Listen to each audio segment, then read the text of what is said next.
제가 오늘 말씀을 나누기를 원하는 제목은 38년 후 두 번째 가데스 바네아에서 도입니다.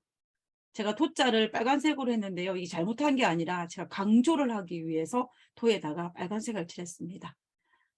우리가 그 이스라엘 백성의 출애굽 과정 속에서 가데스 바네아를 두 번 가게 되는데, 첫 번째 가데스 바네아에 갔을 때에도 그랬던 것처럼, 그리고 두 번째 38년 후에 또다시 가데스 바네아로 가게 되는데, 거기에서도 동일하게 또 어떤 사건이 있는지를 살펴보기를 원합니다.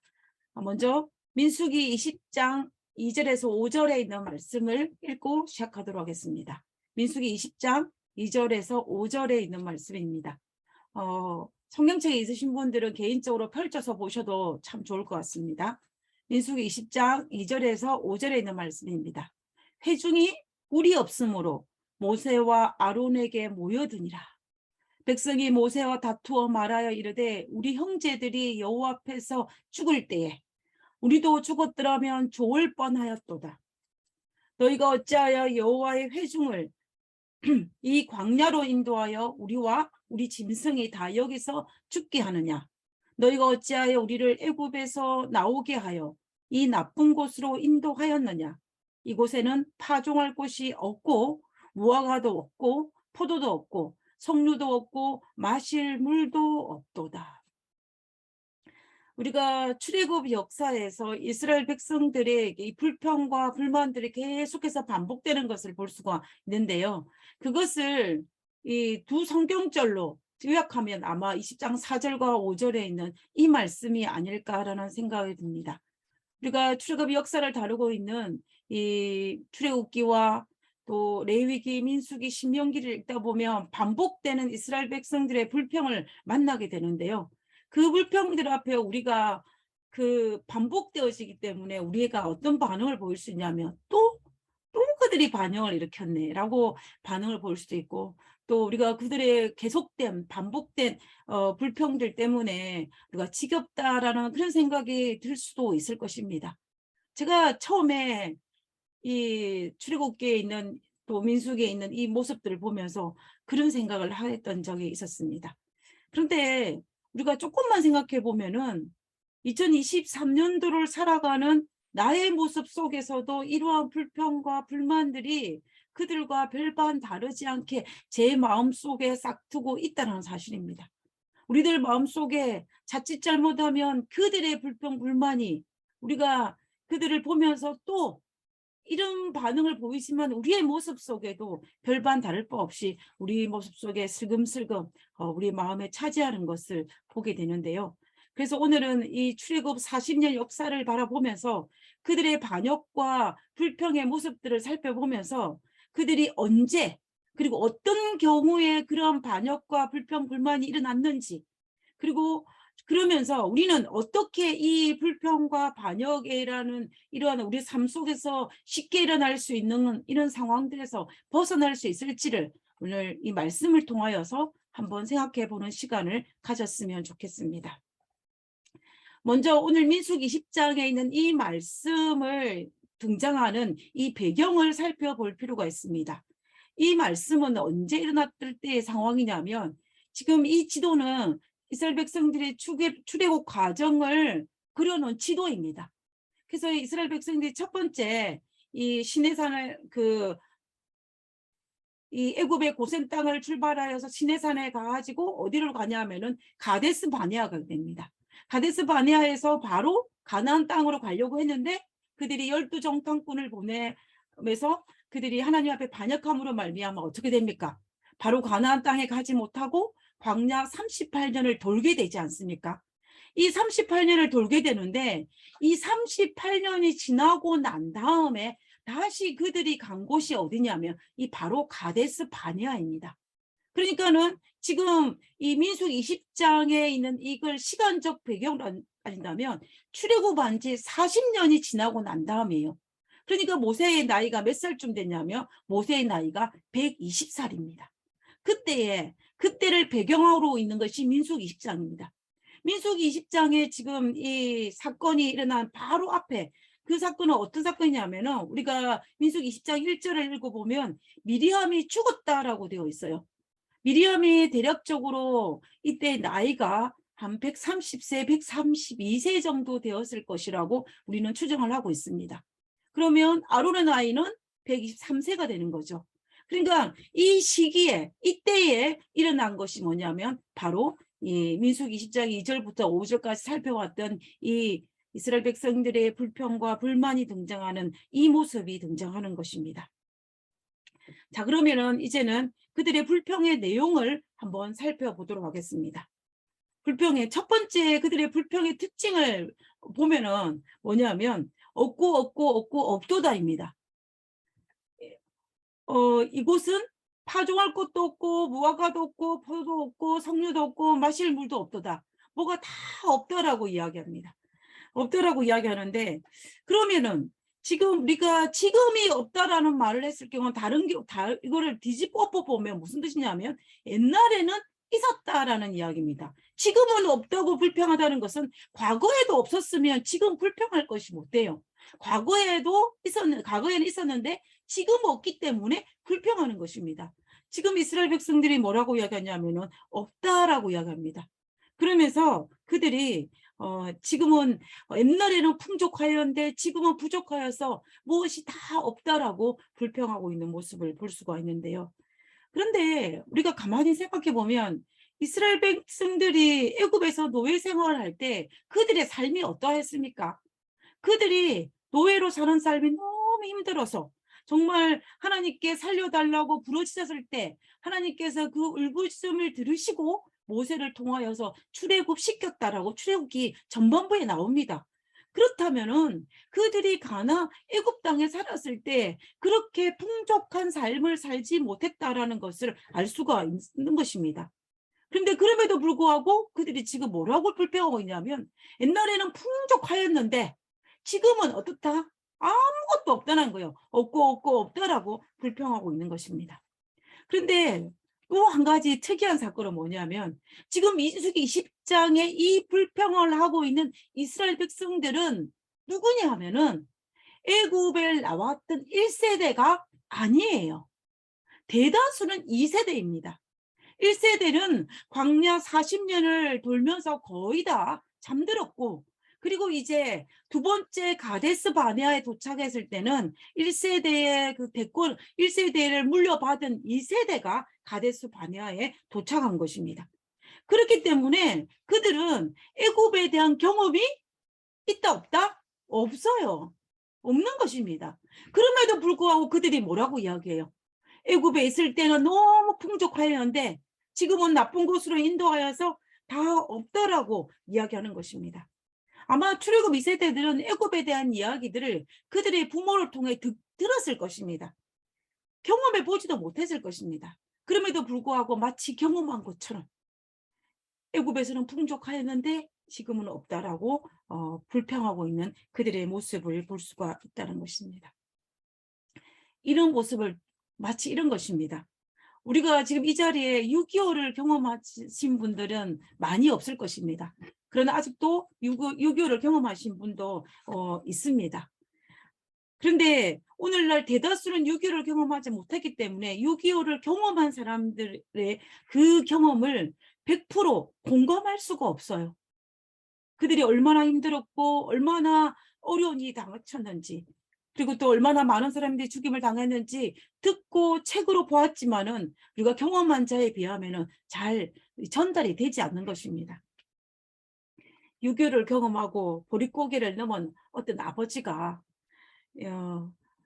아들에게 그때 얼마나 가난하고 얼마나 힘들었는지를 아들에게 이야기를 했어요. 이 보릿고개를 지나면서 얼마나 배가 고팠는지, 6.25를 경험하면서 얼마나 힘들었는지를 그때 그 이야기를 이 아버지가 아들에게 이야기를 하고 있었습니다.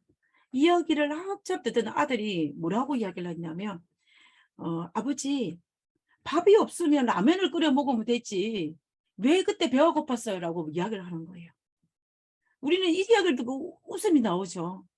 그런데 이 아들은 아버지가 경험한 것을 경험했지 먹지 못했기 때문에 아버지가 그 얼마나 배고팠는지 6.25 때 얼마나 힘들었는지를 이해를 못하는 것입니다. 마치 이 아들이 아버지를 이해하지 못한 배고프면 라면을 끓여 먹으면 되지 이런 마인드를 가지고 있는 것이 바로 경험을 하지 않은 2세대의 특징입니다. 근데 지금 출애굽한 2세대들이 어디에서 두 번째 가데스 바네아에 왔을 때에 그들이 불평하기를 애굽에서는 풍족하였는데 근데 지금은 없고라고 이야기하면서 불평하고 있다는 것은 그들이 참으로 불평거리를 찾기 위한 한 말이지 팩트가 아니라는 것을 우리가 알 수가 있다는 것입니다. 그리고 또 우리가 뭘 알 수가 있냐면요. 이스라엘 백성들이 모세에게 물이 없다라고 불평을 하지 않았습니까? 그러면 지금 물이 없다라는 것은 광야 40년을 헤매는 동안 그 과거에는 뭐가 있다는 이야기예요. 물이 있었다는 이야기입니다. 광야 40년 동안 물이 계속 없었다면은 물론 그들이 살아남지도 못했었겠지만 과거에 계속 없었다면 지금 물이 없는 이 현실을 두고 모세에게 불평하지 않았을 것입니다. 그러면 이 이스라엘 백성들이 모세를 찾아와가지고 물이 없다라고 불평했다라는 것은 과거에 이 이스라엘 백성들이 광야 40년을 헤매는 동안에 이스라엘 백성들이 물을 충분히 마실 수 있었다라는 것을 증명하는 것이라고 볼 수가 있다는 것입니다. 자, 그러면 이 물을 누가 제공했습니까? 그들이 광야 40년 동안 목마르지 아니하고 그들이 200만 명이 넘는 이스라엘 백성들과 수만 마리의 동물들이 먹고도 남을 만큼의 그 물을 도대체 누가 제공하였다는 것입니까? 현실적으로 이스라엘 백성들이 광야를 헤매는 동안 그들을 충분히 먹을 수 있는 물을 찾기는 불가능한 일입니다. 그렇다면 그들이 먹을 수 있는 물은 누가 제공해 주셨냐면 하나님께서 제공해 주신 것입니다.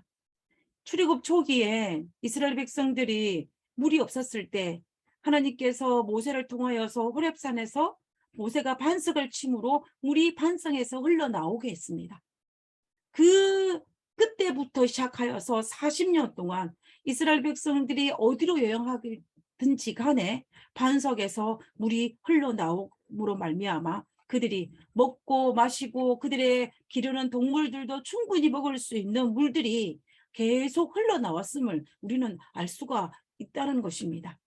그런데 지금 하나님의 은혜로 제공되어진 그 물이 딱 끊기자 어떻게 반응하는 거예요? 그들이 불평하는 것입니다. 여러분, 호의가 계속되면은 권리인 줄 안다라는 말이 있습니다. 하나님의 은혜가 계속되고 하나님의 거저주심이 계속되자 그들은 마치 그것이 권리이냐 그것이 주어지지 않자 하나님 앞에 뭘 하고 있는 거예요? 불평을 하고 있는 것입니다. 이 얼마나 가슴 아픈 일인지 우리가 생각해 볼 필요가 있는 것이에요. 저는 오늘 이 상황에서 물이 없음이 하나님의 중요한 메시지가 담겨 있음을 우리는 성경을 통해서 발견할 수가 있습니다. 오늘 제가 이 본문을 가지고 설교를 준비하게 된 그 이유가 바로 이 가데스 바네아에서 물이 나지 않은 그 사실 때문입니다. 자, 그 말은 무슨 말이냐면 물이 없음이 가데스 바네아에서 물이 없음이라는 그 상황을 두고 이스라엘 백성들은 불평을 하였는데 실제적으로 이 말씀을 읽어보면 그의 물이 없음이 불평의 조건이 아니라 감사의 조건이라는 사실을 우리는 발견할 수가 있습니다. 우리는 이 사실을 우리가 말씀을 통해서 확인해 볼 필요가 있는데요. 물이 없는 것이 왜 그들이 감사의 조건이 되었는지를 우리가 한번 살펴보기를 원합니다. 왜 그러냐면은 그들이 물이 없다는 것은 그들이 가나안 땅에 거의 도착할 시간이 이르렀다는 것이 하나의 징조이기 때문에 우리는 감사의 조건이라고 이야기하는 것입니다. 우리가 그것을 어떻게 알 수 있냐면은 신명기에서 알 수가 있습니다. 신명기는 모세가 죽기 전에 모세가 고벨 설교한 설교문을 기록하고 있는 곳이 바로 신명기입니다. 신명기 1장에 보면은 1장에서는 모세가 첫 번째 가데스 바네아에 갔을 때 그들이 왜 가데스 바네아에서 가나안 땅으로 가지 아니하고 광야 38년을 헤맬 수밖에 없었던지에 대한 기록을 이미 신명기 1장에 기록하고 있습니다. 그리고 2장에 넘어와가지고 두 번째 가데스 바네아에 갔을 때에 어떠한 일이 있었는지를 이스라엘 백성들에게, 출애굽 2세대들에게 설교하는 그 내용이 기록한 것이 바로 신명기 2장입니다. 먼저 신명기 2장을 한번 보면서 우리가 한번 살펴보기를 원합니다. 자, 신명기 2장 1절입니다. 우리가 방향을 돌려, 여기서 방향을 돌렸다는 것은 1장과 이 신명기 1장과 연결되어지는 곳으로 가데스 바네아에서, 그러니까 한마디로 말하면 출애굽 초기에 가데스 방야에서 가나안 땅으로 가지 아니하고 방향을 돌려 여호와께서 내게 명령하신 대로 홍해길로 광야로 들어와서 광야 38년을 헤매게 된 그 과정을 설명하는 것입니다. 광야로 들어와서 여러 날 동안 세일산을 두루 다녔더니 38년 동안 광야를 헤맨 것을 이야기하는 것입니다. 2절에 여호와께서 내게 말씀하여 이르시되 너희가 이 산을 두루 다닌 지 오래니 38년이 지나지 않았습니까?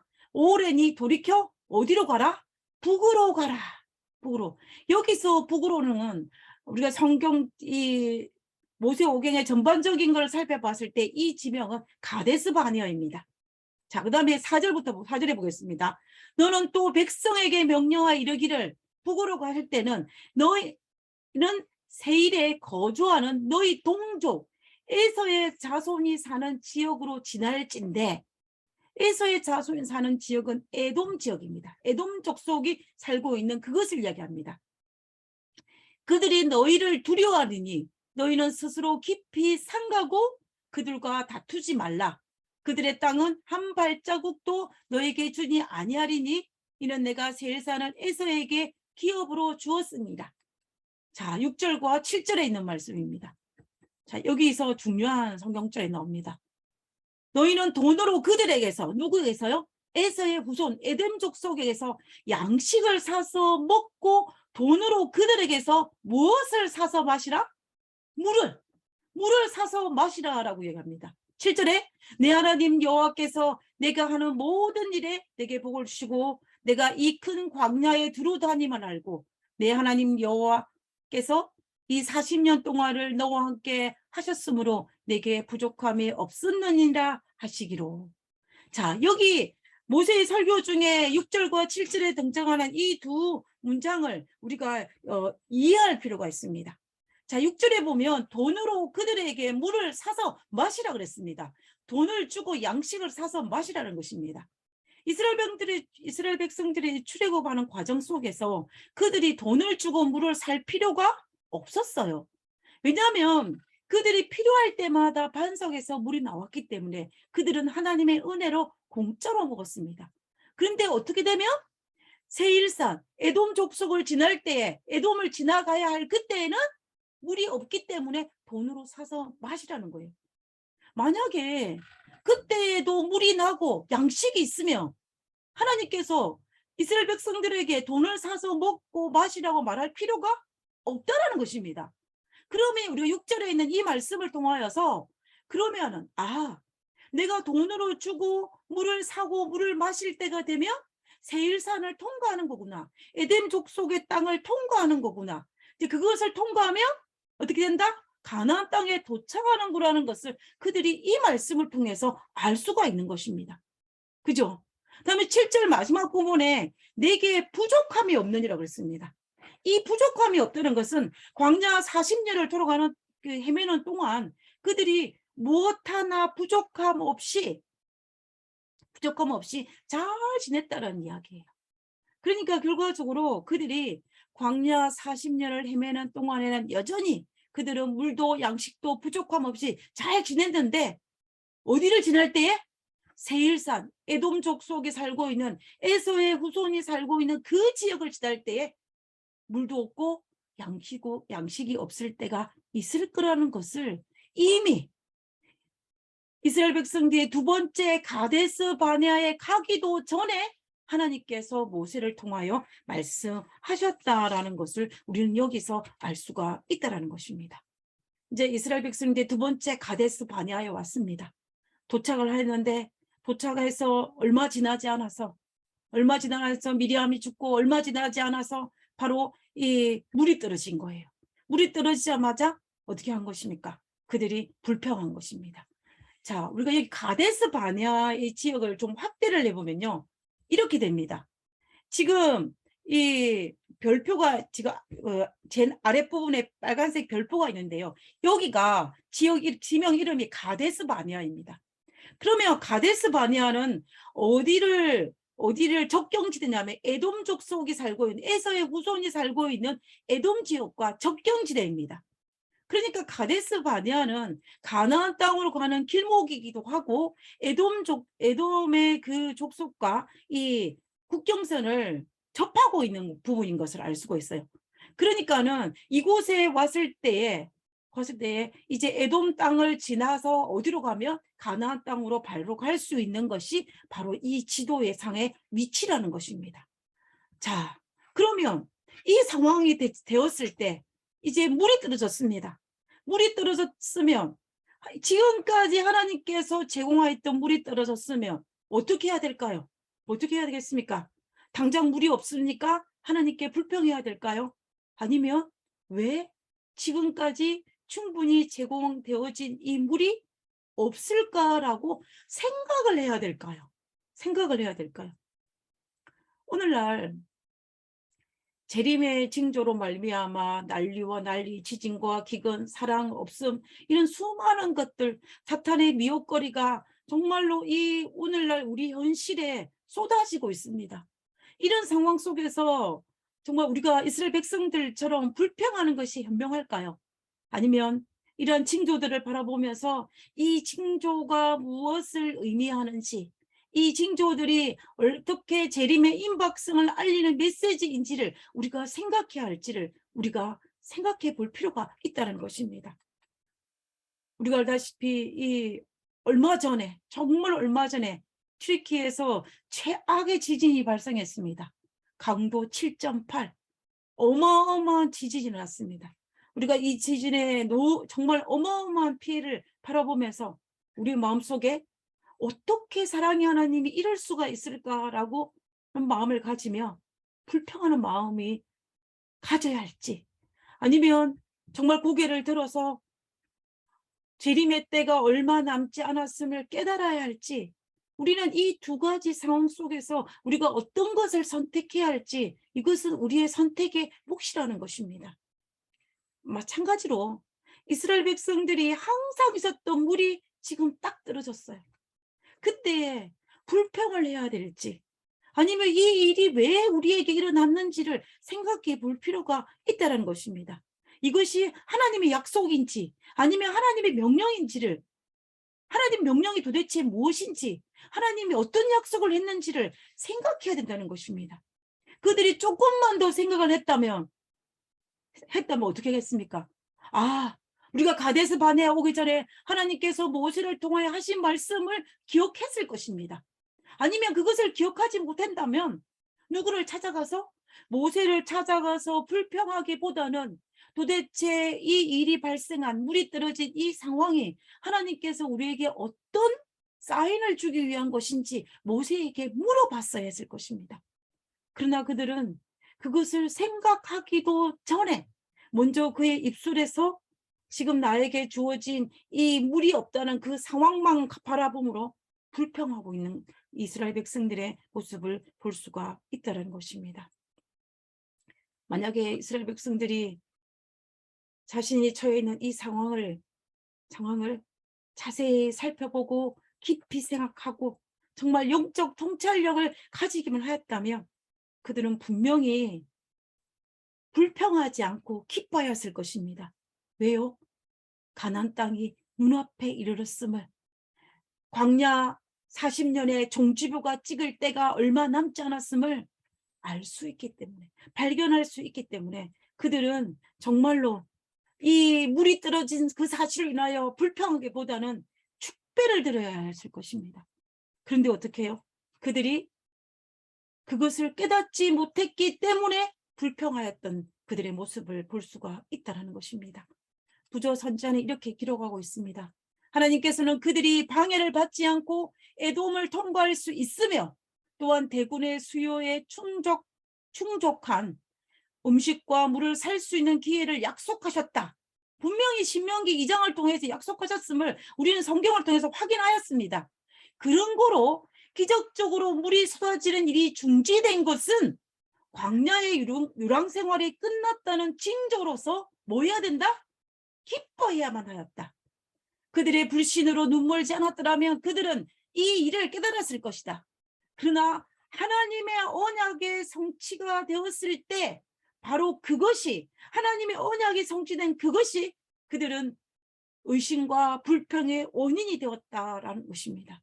우리는 하나님의 언약의 약속이 성취된 물이 더 이상 쏟아나지 않는 그 상황을 보고 하나님을 믿지 못했기 때문에 하나님의 영적으로 깨닫지 못했기 때문에 그들이 불평과 원망하는 그 원망거리가 되었다라는 것을 우리는 확인할 수가 있다는 것입니다.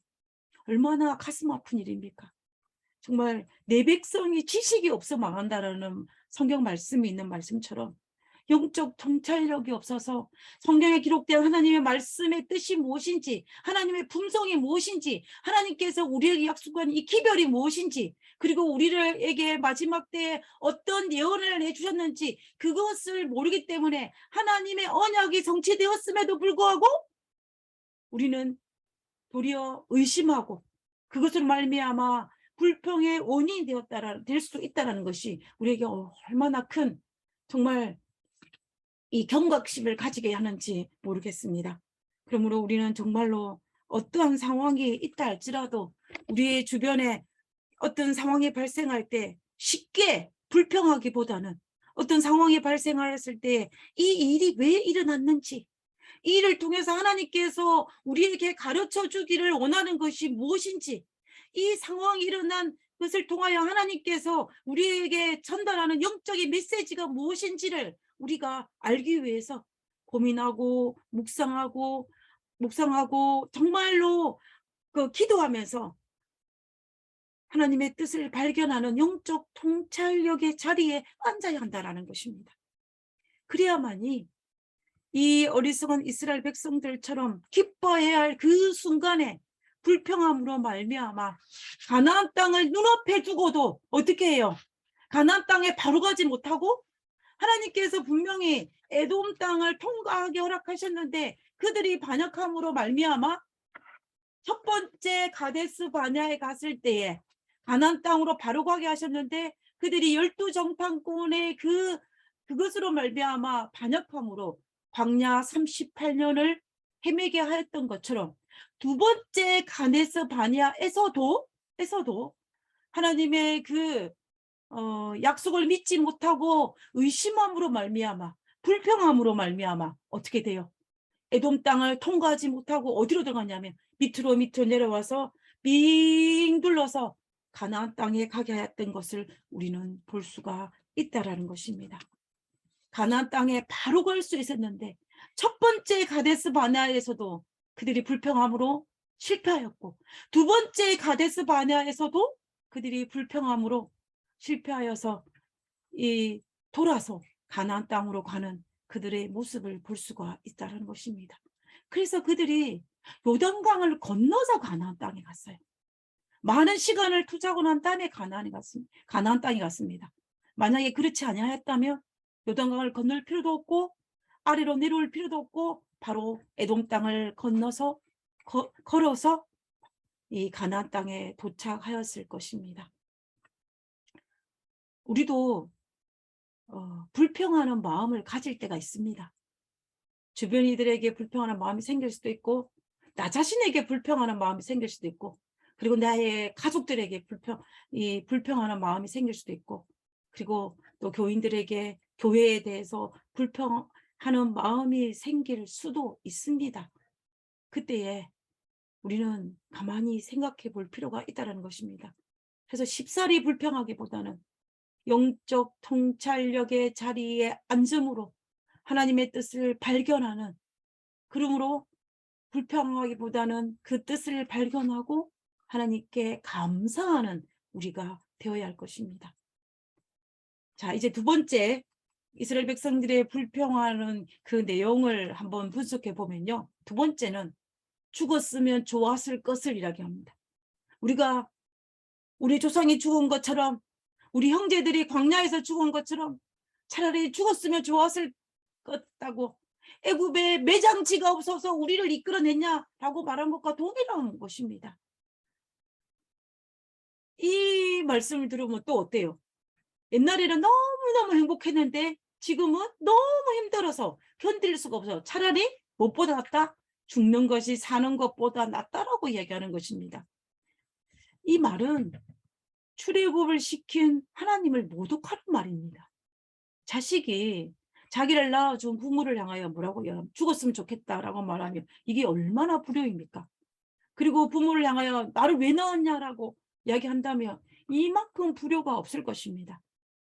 지금 이스라엘 백성들은 출애굽시킨 하나님을 향하여서 죽었으면 좋았을 것을 우리를 왜 출애굽시켰냐라고 불효하고 있는 그들의 모습을 볼 수가 있다는 것입니다. 우리가 불평하는 것을 가만히 생각해 보면요. 불평이라는 것은 과거의 삶을 너무나 아름답게 포장하기 때문에 불평하는 마음이 생깁니다. 과거에 사로잡혀서 현실을 제대로 파악하지 못하고 현실을 밝히 보지 못하기 때문에 불평과 불만의 마음이 생기는 것입니다. 그리고 이 미래를 제대로 바라보지 못하기 때문에 어떻게 됩니까? 불평하는 마음이 생기는 거예요. 그래서 이스라엘 백성들은 40년 전이나 그리고 지금 이 40년 이후이나 출애굽 1세대나 2세대나 애굽을 경험한 자나 경험하지 못한 자나 동일하게 차라리 죽었으면 좋았을 것을 이렇게 말하면서 하나님 앞에 불평하는 것을 볼 수가 있다는 것입니다. 그래서 불평과 불만은 과거를 아름답게 포장하며 살아가는 사람들의 몫이고, 감사는 현실을 직시하는 자의 몫이며, 그리고 희망은 미래를 바라보는 자의 몫입니다. 그러므로 포장된 과거에 얽매이지 말고 정말 현실을 바르게 바라보며 말미암아 불평과 불만하기보다는 하나님께 현재의 삶에 감사하고, 그리고 우리에게 미래를 약속하시 그 하나님을 생각하며 우리의 마음속에 희망을 놓지 않아야 할 것입니다. 이스라엘 백성들은 과거를 제대로 보지 못하고 과거를 제대로 보지 못하기 때문에 현재의 삶도 보지 못해서 이러한 일이 발생하였는데, 우리는 그들과 달리 과거를 아름답게 포장하지 말고 과거를 제대로 보고 현실을 밝히 봄으로 감사와 희망을 가질 수 있는 우리 모두가 되었으면 좋겠습니다. 그 다음에 세 번째 이스라엘 백성들의 이 불평하는 모습들을 살펴보면요. 세 번째 특징은 이 불평은 엄청난 전염력이 있다는 것입니다. 우리가 출애굽 역사에서 이스라엘 백성들이 이 불평을 보면 처음에는 섞인 무리가 불평을 내어놓았는데 이것이 점점 벌어져서 이스라엘 백성들에게 전염이 되었다는 것을 우리가 볼 수 있고, 그리고 이스라엘 백성들의 소수 일부분이 불평을 했는데 점점 더 이스라엘 백성 전체에게 전염이 되어가지고 이 불평이 전염되는 것을 볼 수가 있습니다. 그런데 민수기 20장에는 이 불평이 어디까지 전염을 시켰냐면요, 모세에게까지 전염을 시킨 것을 볼 수가 있어요. 지면에서 가장 온유한 자 이 모세도 이 불평의 정신이 전염이 되어가지고 모세가 정말로 분노하고 있는, 불평하고 있는 이런 모세의 모습을 우리는 발견할 수가 있습니다. 민수기 20장 10절에 있는 말씀입니다. 모세와 아론이 회중을 그 반석 앞에 모으고 모세가 그들에게 이르되 반역한 너희여. 어떤 성경절에는 번역본에 뭐라고 했습니까? 패역한 너희여. 하나님, 이 모세가 분노하고 있는 것입니다. 화를 내고 있는 거예요. 반역한 너희여, 패역한 너희여, 들으라. 우리가 너희를 위하여 이 반석에서 물을 내려 하고, 모세가 그의 손을 들어 그의 지팡이로 반석을 2번 치니 물이 많이 쏟아나오므로 회중과 그들의 짐승이 마시니라. 모세가 분노를 참지 못하고 모세가 평정심을 잃었어요. 우리가 알다시피 광야 40년을 도는 동안 모세는 지면에서 가장 온유한 자로 평정심을 잃지 않았습니다. 그런데 지금 이 순간 모세가 평정심을 잃고 분노를 참지 못하여 패역한 반역한 너희여라고 말하며 본석을 두 번 치는 모세의 모습을 볼 수가 있습니다. 이것으로 말미암아 어떻게 돼요?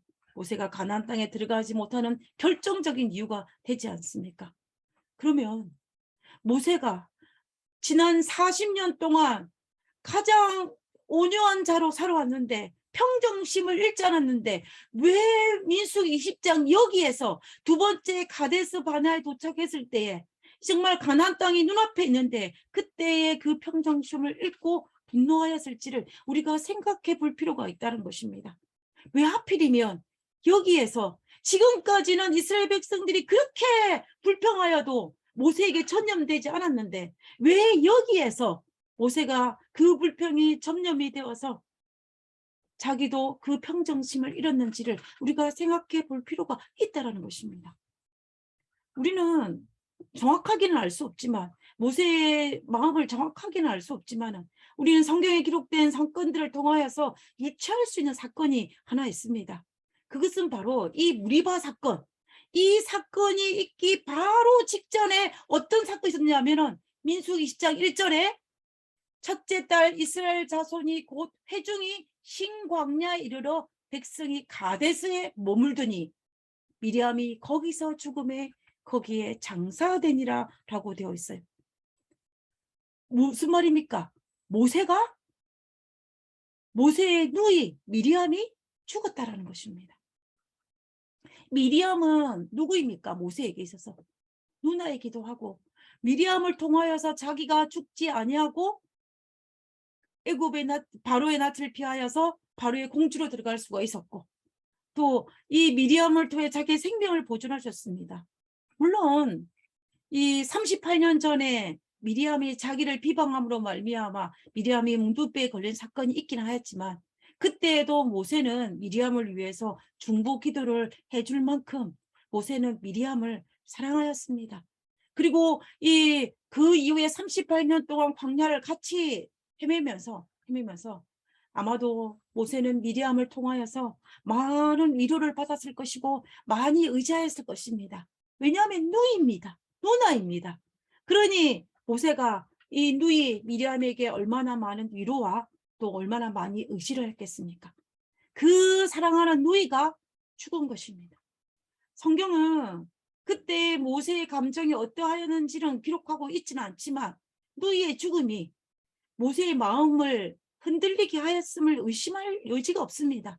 내 사랑하는 너의 형제가 죽었는데 어떻게 내 마음이 동요하지 않을 수 있겠습니까?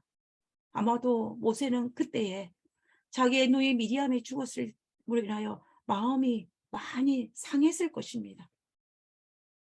모세는 자신의 누이 미리암이 죽고 난 다음에 충분히 애도의 시간을 가지지 못하고 누이를 잃어버린 그 모세의 마음이 치유되지도 못한 상태에서 곧바로 그 백성들이 모세를 찾아와서 불평하고 불만하자 모세는 그 평정심을 잃어버리고 분노하였던 것으로 우리가 알 수가 있다는 것입니다. 다른 말로 하면 그가 평정심을 잃고 분노하자 불평하는 마음이 생겼다는 것입니다.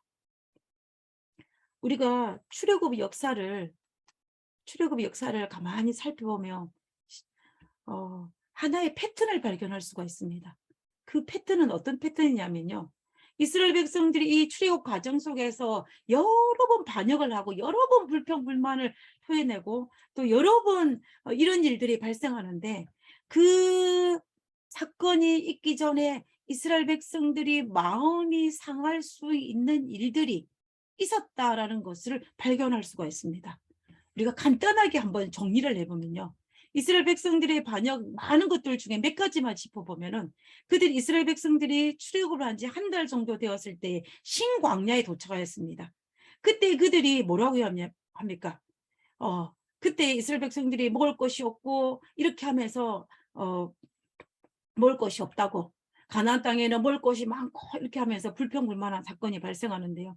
근데 그때 가만히 살펴보면 이스라엘 백성들에게 어떤 일이 있었냐면은, 이스라엘 백성들이 생각하기에는 가나안 땅으로 가려면 이 지중해 해안가를 향하여 애굽이 아니죠. 야곱이 애굽으로 내려왔던 그 길, 요셉이 잡혀왔던 그 길을 따라 올라갈 줄 알았습니다. 그런데 하나님께서 어디로 계시냐면 광야길로 인도하는 것을 볼 수 있었어요. 그들이 지중해 해안을 따라서 올라가야 되는데 광야길로 내려옴으로 말미암아 그들의 마음이 상한 것입니다. 그러자 그들에게 또 불평하는 사건이 발생했어요. 그리고 또 시내산에서 금송아지 사건이 있지 않습니까? 그때는 어떤 사건이 있습니까? 시내산에 올라갔던 모세가 내려오지 않는 것입니다. 거의 40일을 찾는데 그때 이스라엘 백성들의 마음속에는 어떤 마음이 있었냐면 모세가 시내산에서 죽었다라고 생각했습니다. 그들이 자신의 지도자를 잃었다라고 생각했습니다. 그래서 마음이 상했던 것입니다. 그래도 그들은 금송아지 사건을 통하여서 우리가 불평하고 있는 모습을 볼 수가 있습니다. 그리고 이제 시내산을 떠나서 가데스 바네로 올라가는 길에 그들은 또다시 그들이 또 불평하는 일이 생깁니다. 그때 왜 불평하는 일이 생겼냐면요, 이 시내산은 아주 그들이 정착하기 너무 좋았습니다. 그들은 계속 여기에 머물고 있었고 싶었어요.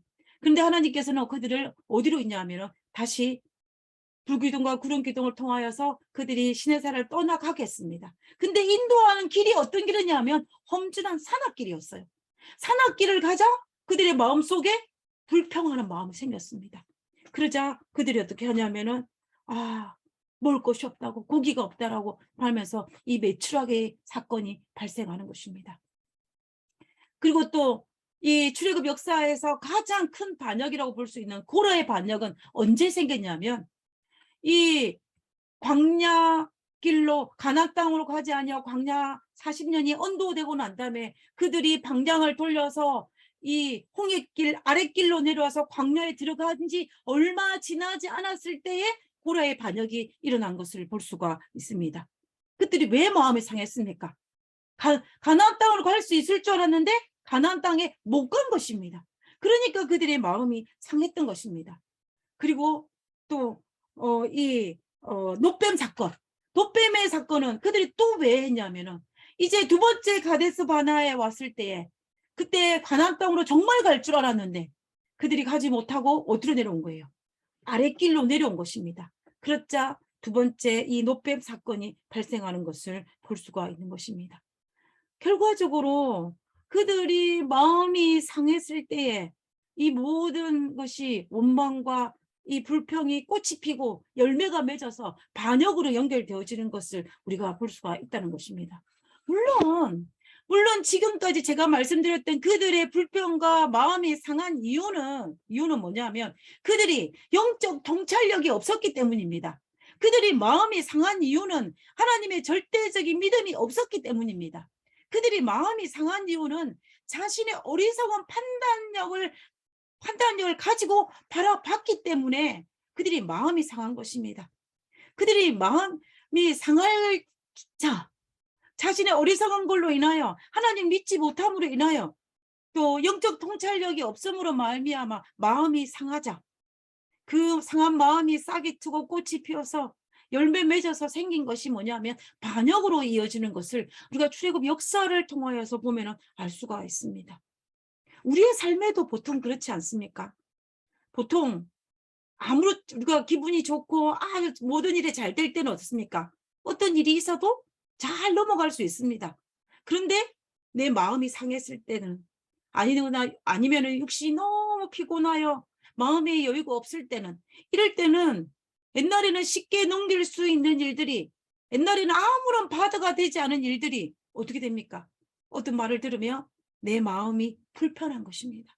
내 마음에 섭섭한 마음이 생기는 거예요. 그것이 바로 원망이고 그것이 바로 불평이 되는 것입니다. 이것들이 자라서 반역으로 연결되어지는 것을 우리는 출애굽 역사를 통해서 발견할 수가 있습니다. 그렇다면 우리는 여기에서 하나의 패턴을 정리할 수가 있습니다. 그것은 뭐냐면 일단 내 마음이 상하면 올바른 판단과 영적인 판단을 할 수 있는 상태가 아니다라는 것을 우리가 인정해야 된다는 것입니다. 올바른 판단과 영적인 판단을 할 수 없는 위험한 상태라는 것을 우리가 알아야 한다는 것입니다.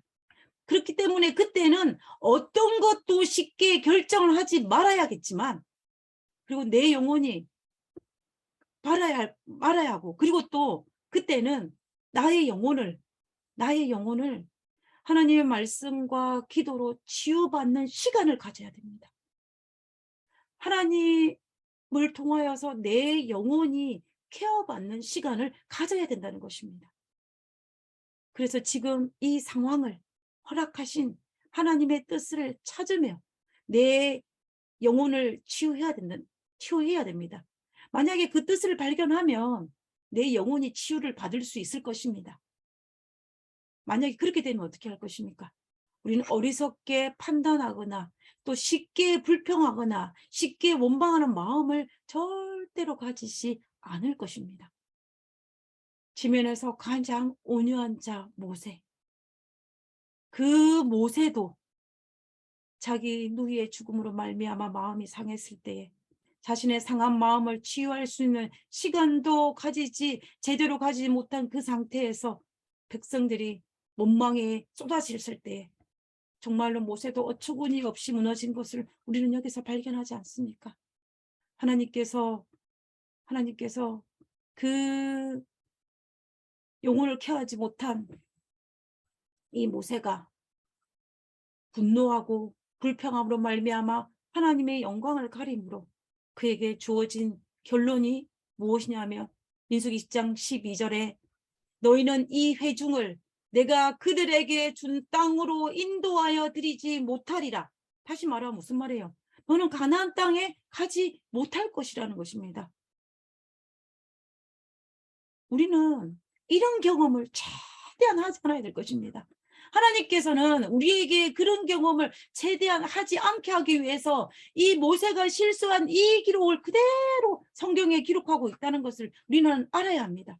우리는 이 말씀을 읽고 묵상함을 통하여서 우리가 어떤 상황이 온다 할지라도 정말로 내 마음이 상했을 때는 쉽게 판단하거나 쉽게 결정 내리거나 또 쉽게 불평을 내 입 밖으로 내기보다는 나의 영혼을 케어하는 시간을 가지는 것으로 하나님의 뜻을 발견하는 그 시간을 꼭 가져야 된다는 것입니다. 그래야만이 우리가 이 하늘 가나안 땅으로 가는 이 세상 속에 살아갈 때 우리는 결코 실패하지 않을 수가 있습니다. 이스라엘 백성들이 광야 40년을 통과하여서 가나안 땅에 갔던 것처럼 우리도 하늘 가나안을 향하여서 이 땅을 통과하고 있습니다. 우리가 이 길을 걸어가는 동안 때로는 우리의 마음이 상하기도 하고 때로는 원망하는 마음이 생기기도 하고 때로는 불평하는 마음이 생기기도 할 것입니다. 그때에 우리는 정말로 우리가 하늘 가나안을 가고 있는 백성임을 잊지 말아야 할 것입니다. 그리고 그 마음이 생길 때 이스라엘 백성들처럼 불평하는 자리에 서기보다는 하나님께서 이 상황을 통하여서 나에게 가르쳐 주기를 원하시는 그것이 무엇인지를 알기 위한 그 시간을 가짐으로 정말로 하늘나라를 넉넉하게 갈 수 있는 우리가 되었으면 좋겠습니다. 순간순간마다 우리의 어떤 상황이 닥칠 때에 영적으로 정말 이 모든 것들을 해석할 수 있는 능력을 달라고 하나님께 기도하면서 영적 통찰력을 가지고 우리 주변에서 일어나는 상황들을 믿음의 눈으로 바라보면서 이 하늘 가나안을 향하여 우리 모두 뚜벅뚜벅 걸어갈 수 있는 우리 모두가 되었으면 정말 좋겠습니다. 하늘 가나안으로 가고 있는 과정입니다. 한 번도 낙오되지 아니하시고 결코 뒤로 물러나지도 마시고 어떠한 상황이 있다 할지라도 우리는 누구만 바라보고 하늘만 바라보고 나아갈 수 있는 우리 모두가 되기를 간절히 바라면서 기도하고 바치도록 하겠습니다. 하늘에 계신 저희들의 아버지, 우리가 하늘 가는 밝은 길이 때로는 힘들고 어려움이 있다 할지라도 그곳은 밝고 화려한 곳이니 아버지여 우리가 끝까지 인내하며 끝까지 믿음 안에서 하늘을 바라보며 살아갈 수 있도록 주여 도와주시옵소서. 그 가는 과정들이 때로는 우리를 시험하게 하는 일들이 많이 있다 할지라도 아버지 우리는 결코 실패하지 아니하고 하늘을 바라보며 그 하늘에 당도할 수 있는 특권을 누리게 하여 주시옵소서. 아버지여 아멘. 이 순간에 머리 숙인 우리 모든 믿음의 식구들을 주님 축복하여 주시고 각 가정마다 있는 그곳에 하늘의 성령을 부어주시고 하나님의 임재를 부으셔서 이 저녁에 하나님과 함께하는 복된 저녁 될 수 있도록 축복하여 주옵기를 거룩하신 예수님의 이름으로 기도드렸습니다. 모든 성도님들께서 함께 기도해 주시고 우리 또 관심 가져주시고 봉사해 주셔서 건강 스크린을 무사히 잘 마쳤습니다. 모든 분들께 감사드립니다. 우리 노을투베이 교회 내일 오후 점심 식사 직후부터 구유에서 올리브 산정까지라는 교재를 가지고 첫 번째 친교 모임이 시작되겠습니다. 많은 분들 참여해 주시고 성원해 주시기 부탁드립니다. 그리고 나파교회에서는 우리 유재상 목사님께서 진행해 주시는 남은 머리와 그들의 믿음에 관한 연구 말씀이 또 1시 반에 시작되겠습니다. 지진 피해 우리 튀르기예 뉴스를 많이 들어서 잘 알고 계실 것입니다. 계속 그 피해로 고통당하는 또 가족들이 잃고 아파하는 이들을 위해서 구호 활동에 우리 미주 전체 재림교회 성도님들이 함께 정성을 모으고자 합니다. 우리 참여하기를 원하시는 분들은 이번 주와 다음 주에 교회에 헌금을 해주시면 모아서 미주교회 협회를 통해 보내고 이렇게 어려운 그곳으로 보내도록 그렇게 함께 하겠습니다. 또 위에서 기도해 주시기 바랍니다. 그리고 일요일 건강 등산 동회가 있겠고요. 그리고 3월 1일부터 4일까지 우리 네팔에서 수고하시는 우리 송혜섭 목사님, 선교사님 부부가 오시는데요. 최근에 네팔 선교를 다녀오신 우리 김효성 집사님, 우리 서경민 장로님 댁에서 모시고 계실 텐데요. 좀 구체적인 좀 안내를 이 시간 잠깐 홍보해 주시면 감사하겠습니다. 저는 지난주에 페어필드 지역 노스베이에서 하는 건강 스크린 가서 열심히 봉사하고 또 예수님이 마지막에 우리에게 부여하신 일 너희는 땅끝까지 증인이더라고 했는데 그 제자들에게 먼저 예루살렘부터 정복하라고 했던 그 모습을 보고 왔어요.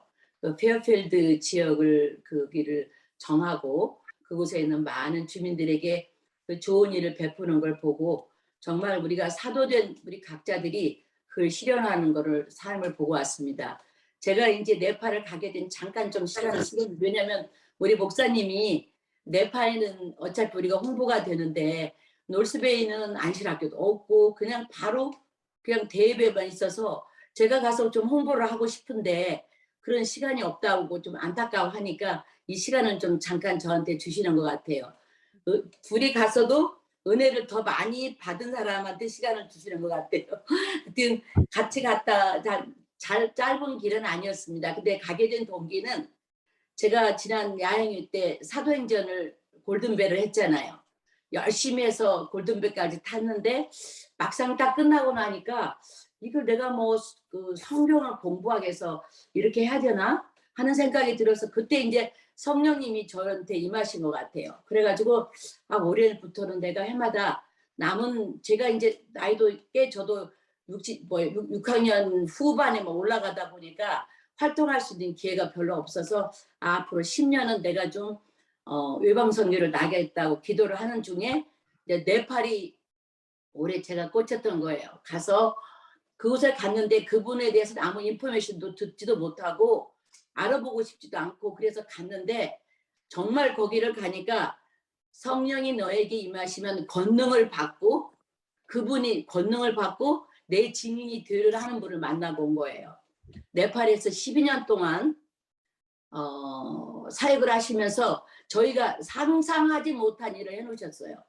그리고 지금 현재 8년 동안 고아들 21명을 태역해 하시고 자녀도 낳지도 않고 그러면서 14개 교회를 세우고 그런데 제가 갔다 와서 제 말로 하면 은혜가 훨씬 적잖아요.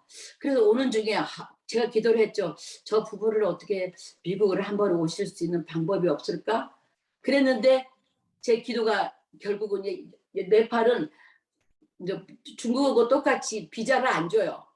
영주권도 안 주고 그러니까 6개월을 거기 가서 일을 하면 2개월은 다른 나라로 가 있어야 돼요.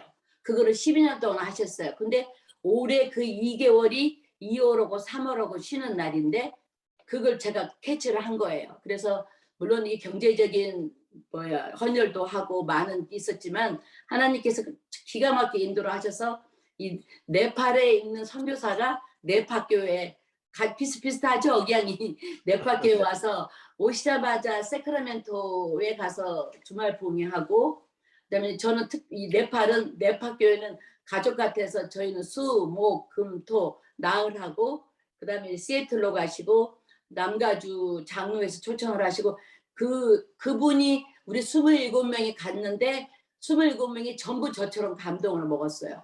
그리고 제가 여러분들 보기에는 많이 달라지지 않게 보일 수 있어요. 왜냐면 저의 인간적인 인성이 있기 때문에. 하지만 제 마음은 굉장히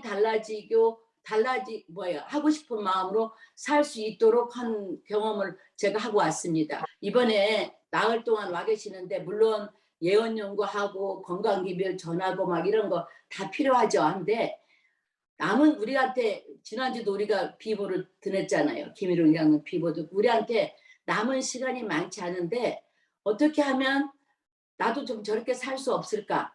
그런 경험을 할 수 있는 정말 좋은 시간을 제가 개런티합니다.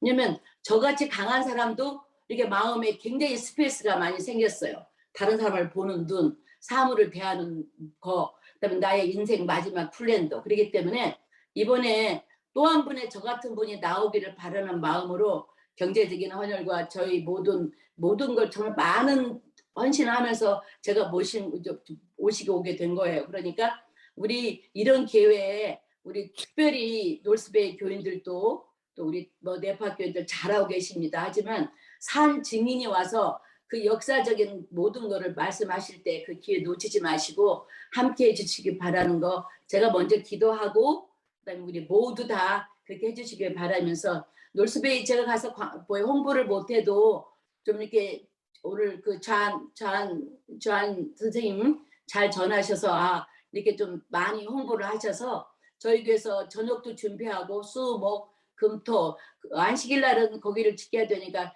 노스베이는 3일뿐이 기회가 없으니까 꼭 오셔서 꼭 정말 많은 생활의 변화와 또 그렇게 애쓰신 분의 일을 듣고 좀 경험을 하시길 바랍니다.